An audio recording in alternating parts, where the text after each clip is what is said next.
ஆரம்பிக்கலாமா? ஆரம்பிக்கலாங்களா? ஆனா இந்த வீடியோ தத்திய பத்தியோ தாய் மாணவர் பத்தியோ கிடையாது. கொஞ்சம் மாறுதலா தாவேகா தலைவரை பத்தி பேச போறோம். தாவேகா தலைவர் லெட்டர் போட்டிருக்காரு. எனக்கு கிடையாது, திமுக தலைவருக்கும் கிடையாது. தேர்தல் ஆணையத்துக்கு ஒரு கடிதம் எழுதியிருக்காரு. இதுல இருந்து என்ன தெரியுது அப்படின்னு பார்த்தோம்னா, விஜய் தன்னோட அரசியல் வாழ்க்கையை விறுவிறுப்பா தொடங்கிட்டாரு அப்படின்னு தான் தெரிய வருது.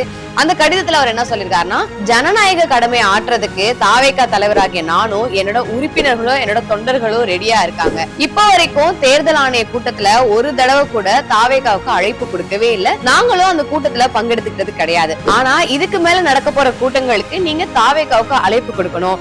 நாங்க அதுல கலந்துக்க ரெடியா இருக்கோம். ஜனநாயக கடமை ஆற்றுறதுல நாங்க முக்கிய பங்கு வகிப்போம் அப்படின்னு சொல்லியிருக்காரு. இந்த ஒரு சில விஷயத்தை தான் தேர்தல் ஆணையத்துக்கு ஒரு கடிதமா போட்டிருக்காரு. இதுல இருந்து என்ன தெரியுதுன்னா, தேர்தல் ஆணைய கூட்டத்துக்கு ரெடியா இருக்காரு அப்படின்ற பட்சத்துல அவரு தன்னோட அரசியல் வாழ்க்கைய அடுத்தடுத்த கட்டத்துக்கு முன்னெடுத்துட்டு இருக்காரு. நல்லா தெரியுது. அது வெற்றியில போய் முடிய போதா இல்ல எப்படி முடிய போகுது அப்படின்றத நம்ம தேர்தல் முடிஞ்சதுக்கு அப்புறம் தான் பார்க்க போறோம். இந்த மாதிரி அரசியல் அப்டேட் தெரிஞ்சுக்கிறதுக்கு நம்மளோட சேனலை ஃபாலோ பண்ணிக்கோங்க.